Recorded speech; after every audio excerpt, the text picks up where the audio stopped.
नमस्कार। मैं ज्योतिष कुमार विपिन शर्मा आपके अपने YouTube चैनल गूढ़ रहस्य ज्योतिष केंद्र में आपका हार्दिक स्वागत करता हूं, अभिनंदन करता हूं। प्रिय बंधुओं, आप सभी को सबसे पहले हार्दिक धन्यवाद जिन्होंने मेरे YouTube चैनल को सब्सक्राइब किया, लाइक किया, शेयर किया, उसमें कमेंट छोड़े। और जैसे कि आप जानते हैं कि मेरा ये जो गोचर से संबंधित वीडियो चल रहे हैं, उसके क्रम में आज बात करेंगे धनु लगन की। धनु लगन के जातक के लिए शनि का ये गोचर क्या कुछ कर रहा है और क्या कुछ करने जा रहा है, उसकी बात बाद में करेंगे। क्या कुछ आपके साथ चल रहा है उसके ऊपर एक दृष्टिकोण। सबसे पहले आपका लग्नेश तीसरे भाव से गोचर कर रहा है और आपके निश्चित तौर पर पराक्रम में वृद्धि हुई होगी, आप अत्यंत मेहनत कर रहे होंगे। लेकिन दूसरे घर से शनि का गोचर चल रहा है तो निश्चित तौर पर कहीं ना कहीं द्वितीयेश का द्वितीय भाव से गोचर होना या शनि जैसे ग्रह का गोचर दूसरे हाउस से होना, तो धन आपके पास धीरे धीरे से आ रहा होगा। द्वादश भाव में मोक्ष के कारक और मुक्ति के कारक केतु का गोचर जो है कुछ पीड़ादायक अवश्य रहा होगा, जैसे कि आपको नींद कम आ रही होगी, इस तरह की गतिविधियां आपके साथ चल रही होगी। बात करते हैं शनि के गोचर किन ग्रहों से, किन भावेश के ऊपर से आपका हो रहा है, तो आपको क्या फायदा क्या नुकसान। द्वितीय भाव में शनि है और यदि यहां पर आपके जन्मकालीन केतु विराजमान है, तो जैसे कि मैंने हर एक लगन चार्ट में यह कहा है कि केतु के ऊपर से शनि का गोचर अत्यंत पीड़ादायक होता है। निश्चित तौर पर दूसरे भाव से यह परिस्थिति बन रही है तो कहीं ना कहीं आपके कुटुंब परिवार में तनाव की स्थिति देखने को मिल रही है। उसका कहीं ना कहीं कारण धन का जो आगमन है वह पूरी तरह से बंद हुआ पड़ा है और धन के लिए आपको काफी संघर्ष करना पड़ रहा होगा। बात करते हैं यदि देवगुरु बृहस्पति आपके द्वितीय भाव में है तो क्या परिस्थितियां बन रही है। देवगुरु बृहस्पति आपके लग्नेश और चतुर्थेश भी है और यह विवाह संतान के कारक भी है, लाभ के कारक भी है। तो ये परिस्थिति अत्यंत शुभ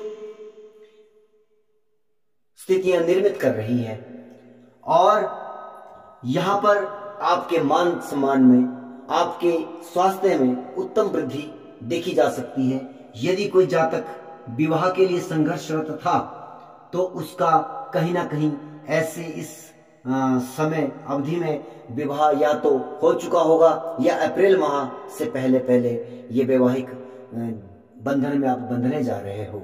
और यदि कोई व्यक्ति संतान आदि की सोच रहा था तो ऐसे में ये गोचर संतान प्राप्ति के लिए भी अत्यंत श्रेष्ठ है।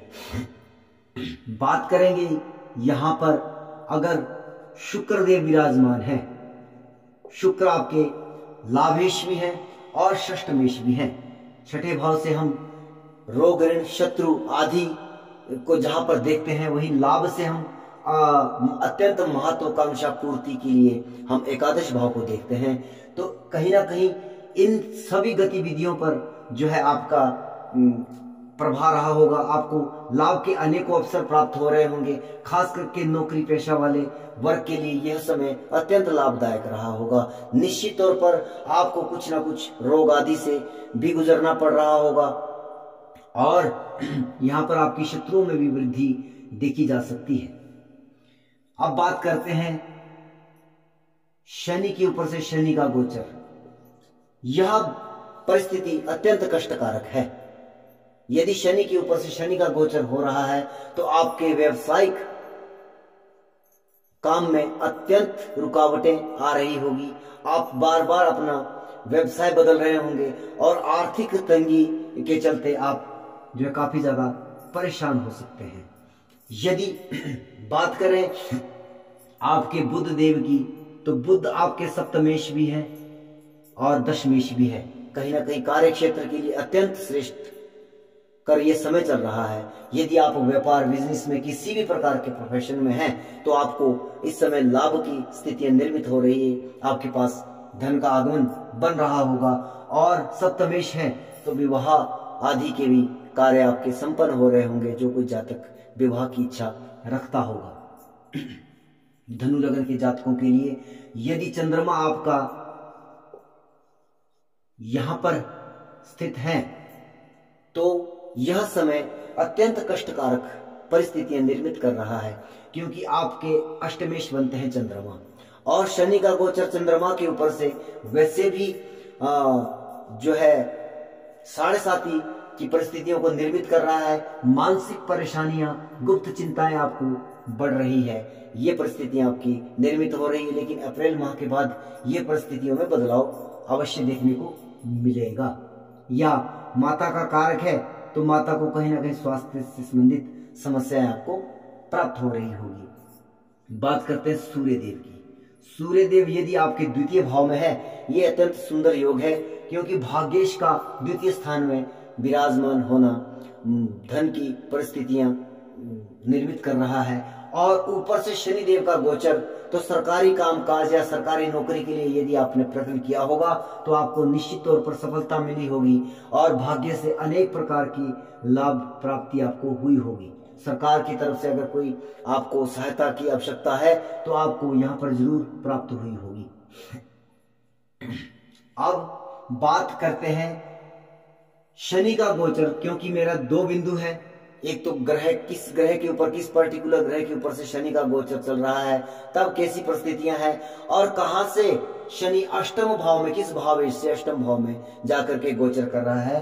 तो यहां से अगर आप कैलकुलेट करेंगे तो 1 2 3 4 5 6 7 8, यानी कि आपके सप्तम भाव में यदि कोई ग्रह है तब आप इसे ध्यानपूर्वक से देखें। यह समय आपके लिए अत्यंत कष्टकारक है। यदि आपके लग्नेश गुरु सप्तम भाव में विराजमान है तो यह आपकी मान हानि आदि की स्थितियों को निर्मित कर रहे हैं, या आपके स्वास्थ्य से संबंधित कोई ना कोई बड़ी परेशानी आपको यहाँ पर देखने को मिल रही होगी।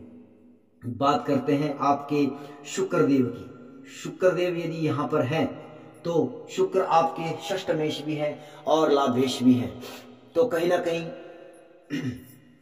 यह शत्रुहंता योग तो बन रहा है, परंतु लाभ की परिस्थितियां जो है आपके ऊपर, आपके आसपास भी नहीं मंडरा रही है। आपको अनेकों लाभ के जो आपको अवसर मिले होंगे, आपने उसका या तो फायदा नहीं उठाया है या आपने वह काम कार्य करना छोड़ दिया होगा। इस तरह की परिस्थितियां निर्मित हो रही है। दूसरी चीज, अगर हम यहाँ आपके बुध देव को रखते हैं तो यह समय आपके वैवाहिक जीवन के लिए भी अत्यंत कष्टकारक है, और आपके दशमेश बुध है, तो दशमेश बुध से अष्टम में शनि का गोचर है, तो आपके व्यवसायिक व्यवधान भी अत्यंत रहे होंगे, और आपको यहाँ पर बहुत सारे व्यवधानों का सामना करना पड़ रहा होगा, आपके व्यापार क्षेत्र में, व्यवसाय क्षेत्र में, और आपके वैवाहिक जीवन को लेकर के। दूसरी बात करते हैं, यदि यहां पर आपके चंद्रदेव विराजमान है, जो कि अच्छी परिस्थिति तो नहीं कही जा सकती अष्टमेश का सप्तम भाव में बैठना, परंतु यह समय जो है गुप्त चिंताओं से भरा हो सकता है, और अनेकों मानसिक परेशानी आपके ऊपर से होकर गुजर रही होगी, इसमें भी कोई संदेह नहीं है।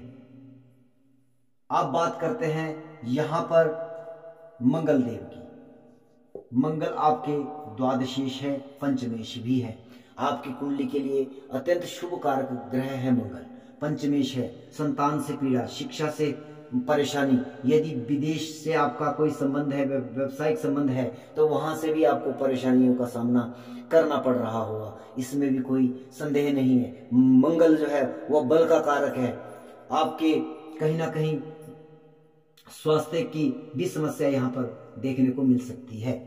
बात करते हैं सूर्य देव की। सूर्य आपके दशमेश है, नवमेश है, क्षमा कीजिएगा, भाग्येश है। और सूर्य जो है कारक है सरकारी कार्य क्षेत्र के। तो अगर आप सरकारी नौकरी में हैं तब भी आपको यहाँ पर परेशानियों का सामना करना पड़ रहा है। यदि सरकार के द्वारा कोई ना कोई आपके कोई काम पड़ता है तब भी आपको यहाँ पे परेशानियों का सामना करना पड़ रहा है। और भाग्य की हम यहाँ पर हानि कहेंगे। और अगर यहाँ पर क्योंकि हम नवम भाव से पिता को भी देखते हैं तो पिता के स्वास्थ्य में कहीं ना कहीं गिरावट देखने को मिल रही होगी। परंतु ये अप्रैल के बाद ये परिस्थितियां बदलती हुई दिख रही है। इसके बाद बात करते हैं केतु की। केतु से क्षमा कीजिएगा, केतु किसी जो है भाव का भावेश नहीं है, इसलिए राहु केतु को मैं यहाँ पर इंगित नहीं करूंगा। तो इसी के साथ, क्योंकि आप मुझे जानते हैं मेरे अभी बड़े बड़े वीडियो नहीं बन पा रहे हैं क्योंकि YouTube मुझे अभी इस चीज के लिए इजाजत नहीं दे रहा है। आप लोग इस YouTube चैनल को इस काबिल बनाएं कि मैं बड़े बड़े वीडियो इस पे अपलोड कर सकूं।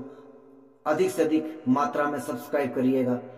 फेसबुक के माध्यम से, व्हाट्सएप के माध्यम से यदि आपके पास ये वीडियो पहुंच रहा है तो आप इस वीडियो को क्लिक करें और आप इसके माध्यम से YouTube पर जाएंगे और आपको जो है नीचे जो है आपको सब्सक्राइब बटन रेड कलर में दिखेगा, उसको आप टच करेंगे। उसके बाद आपको बेल आइकन का निशान दिखेगा, घंटी दिखेगी, उसको टच करेंगे, उसको ऑल पर क्लिक करेंगे ताकि आपको मेरे वीडियो अपलोड होते ही आपके पास उसका लिंक पहुंच जाए। धन्यवाद। जय सिया राम।